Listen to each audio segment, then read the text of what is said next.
દીકરીએ શુક્રવારે 11 તારીખે આવીને ફરિયાદ કરી હતી કે નીચેના ભાગમાં દુખાવો થાય છે. એ દિવસે વાઈફે કંઈ ધ્યાન ના આપ્યું, પણ 12 તારીખે ફરીથી આવીને એણે કીધું કે આમાં ફરી દુખાવો થાય છે. એટલે એણે વાઈફે ચેક કર્યું તો એણે પૂછપરછ કરી કે આ કોણે કર્યું છે, તો કે એના મેડમનું નામ આપે છે. ફોટો બતાવે તો એ એક જ મેડમનું નામ આપે છે. ને એ જ દિવસે અમે પછી વધુ તપાસ અને સારવાર માટે એને ચંદ્રાયણ હોસ્પિટલમાં રિપોર્ટ કરાવ્યો. રવિવારે એને અમૃતા હોસ્પિટલમાં રિપોર્ટ કરાવ્યો. ને આ બાબતની અમે તપાસ કરવા અને એના માટે વધુ જાણકારી માટે એને પ્રિન્સિપાલને ફરિયાદ કરી. પ્રિન્સિપાલ મેડમે એવું કીધું કે અમે આમાં તપાસ કરીને તમને યોગ્ય જવાબ આપીશું. બીજે દિવસે અમે ના પાડી હતી કે અમને આ મેડમ પર હવે જરાય વિશ્વાસ નથી, તમે એને ના સોંપશો. તો એ મેડમ ત્યાં લઈ ગયા, એમની પાસે લઈ ગયા, એ અમને બેસાડ્યા કે આ બેબી પાસે અમે લઈ ગયા હતા એવું કીધું. ને એને આંખે એને હાથ મૂકીને એ જોઈ ના શકે એના માટે એને ધમકાવવાની, ડરાવવાની કોશિશ કરી છે કે ઘરે કંઈ વાત ના કરી શકે એના માટે. એમાં જે કંઈ પોલીસ તપાસ થાય યોગ્ય ને એમાં કંઈ જે કસૂરવાર હોય તો એને જે કંઈ કાયદાકીય મુજબ સજા થાય એ માંગશે.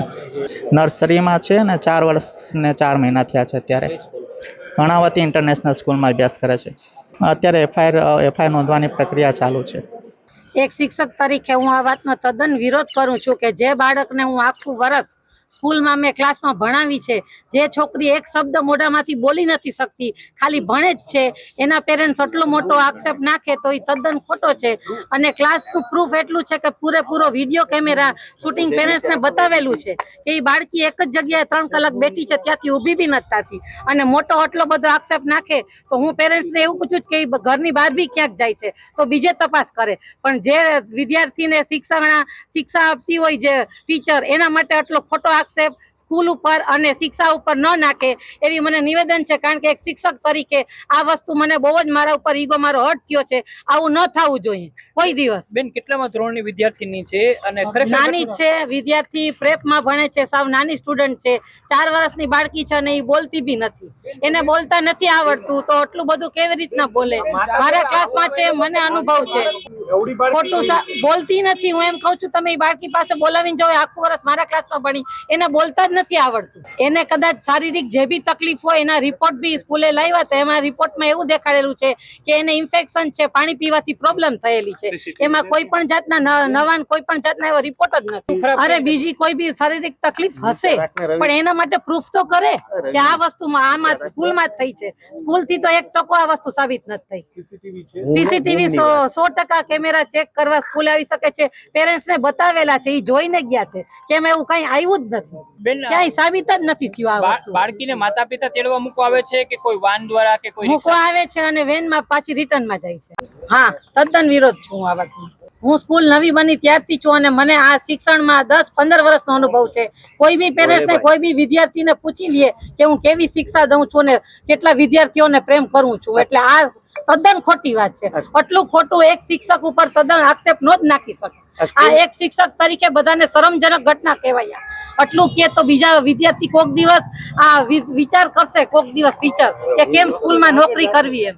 હવે ઘટનામાં બાળક છે જે 4 વર્ષની દીકરી છે, બરોબર, એને ડૉક્ટર તરફથી એવું કહેવામાં આવ્યું છે કે એને જે કંઈ પણ ગુપ્તાંગ છે કે કાંઈક ને કાંઈક છે એ ખામી આવેલ છે.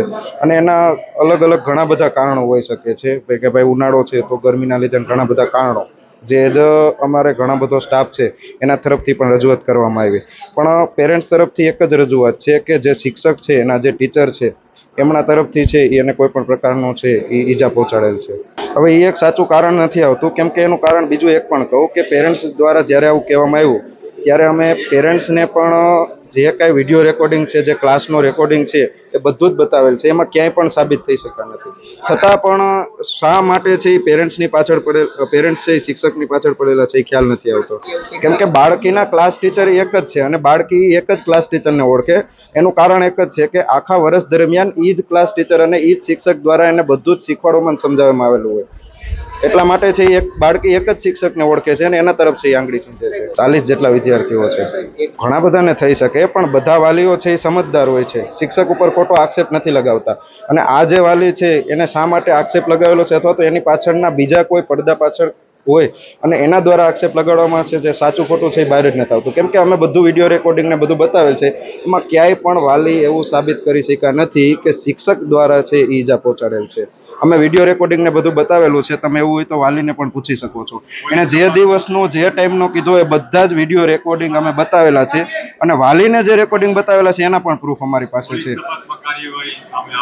હા, તો સરને અમે બધા વિડીયોઝ ને બધું બતાવવા માટે તૈયાર છીએ. એની ટાઈમ ગમે ત્યારે સર દ્વારા કહેવામાં આવશે, પોલીસ સર દ્વારા, કે ભાઈ તમે વિડીયો નહીં બતાવો, તો અમારી પાસે બધા રેકોર્ડિંગ પણ છે. અને હમણાં અમે સરને મળ્યા ત્યારે પણ કીધું કે બધા રેકોર્ડિંગની પ્રૂફ છે તમારી પાસે, કીધું આ છે અને અમે બતાવવા માટે પણ તૈયાર છીએ, કેમ કે અમે સાચા છીએ. સાચા છે એટલે જ અમે અડીખમ ઊભા છીએ, કોઈ પણ ડર વિના. અમે શિક્ષક છે એ છેલ્લા 3-4 વર્ષ થયા છે, ત્યાં સર્વિસ કરે છે અને એક પણ પ્રકારનું એના દ્વારા કોઈ પણ બાળકને ક્યારેય ખીજાવવામાં પણ નથી આવેલું. એક જ છે કે વાલી દ્વારા અથવા તો વાલી સિવાયના જે કોઈ પાછળથી આ જે કંઈ પણ કાર્યવાહી કરે છે તો ખોટી રીતથી છે એ વાલીને ચડાવવામાં આવે છે કે ભાઈ શિક્ષક ઉપર ક્યારેક ખોટો આક્ષેપ ન નાખો, કેમ કે શિક્ષક છે એ એક જ બાળકને ક્લાસમાં નથી ભણાવતા, બીજા 35 થી 40 બાળકોને પણ ભણાવે છે. અને જો એ બાળકો અથવા તો એના પેરેન્ટ્સથી જોવામાં આવે તો શિક્ષક પ્રત્યે ખોટું ઓલું થાય. ખરેખર શિક્ષક છે એ 100% છે એનું ધ્યાન આપી અને બાળકોને ભણાવતા હોય, બધું શીખવાડતા હોય, બધું વર્ક કરાવતા હોય, એના પણ અમારી પાસે છે વિડીયો રેકોર્ડિંગ ને બધું છે. તો એક જ અપેક્ષા છે કે વાલી છે એ ખોટી રીતના આક્ષેપ ન લગાવે. જો એની પાસે પ્રૂફ નહીં હોય તો છે એ સરને બતાવી, અને જો વાલી સાચા હોય તો શિક્ષકને છે એ સરની સામે છે એ અમે મોકલવા પણ તૈયાર છીએ. અને એવું પણ કીધેલું વાલી દ્વારા કે શિક્ષકને છે તમે રાજીનામું અપાવો. હવે કોઈ કારણ જ નથી, એની પાસે પ્રૂફ જ નથી કે શિક્ષક ખોટા છે, તો અમે રાજીનામું પણ એ રીતના છે એ કોઈને ન અપાવી શકીએ. તમે પણ સમજો કે કોઈકનો વાંક હોય તો રાજીનામું અપાય, નહીં તો રાજીનામું ન અપાવી શકીએ.